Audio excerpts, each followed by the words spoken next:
Radisson, c'est plus qu'un gros bunker qui sent le trafic dans le tunnel et la rage au volant, c'est aussi ce gars-là.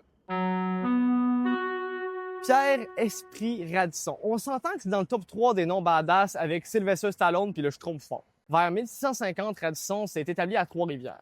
Dans ce là Trois-Rivières, c'était genre 2 bécosses puis un érable. Il y avait même pas d'hippodrome. Ça n'a pas été long qu'il s'est fait capturer par des guerriers Mohawks qui l'ont attaché à un poteau et torturé pendant 2 jours avant de l'adopter comme un des leurs. Ça, c'est à peu près l'équivalent de Nouvelle-France de faire les initiations au hockey junior. Faut savoir que certaines nations iroquoiennes comme les Mohawks pratiquaient ce qu'on appelle les guerres de deuil. Fait qu'ils allaient faire des prisonniers pour remplacer leurs proches décédés, en leur donnant leur linge, leur nom puis tout. Si tu faisais pas l'affaire, il faut aussi te soumettre à l'esclavage ou manger ton cœur pour s'approprier ta force vitale. C'était pas un camp de jour. Comme les premiers colons européens comme Radisson, ils ont emmené une shit tonne de maladies, mais il y avait de plus en plus de deuil à faire. Puis qui dit deuil, dit guerre, puis qui dit guerre, dit deuil, puis qui dit deuil. Radisson a donc vécu chez les Mohawks, il a appris la langue, il s'est battu à leur côté. Tout ça avant ses 18 ans. Quel hostie de coming of age quand même. Moi, j'ai juste vomi du sourpuss. Mais ça a l'air que Radisson a juste vu ça comme un stage parce qu'il a fini par s'enfuir chez les Français pour devenir interprète en langue autochtone. Il a fait la traite de fourrure big time avant de se pogner avec le gouverneur de la Nouvelle-France puis de switcher de camp pour les Anglais. 10 ans plus tard, il s'est écœuré des Anglais, il a re-switché de camp pour les Français.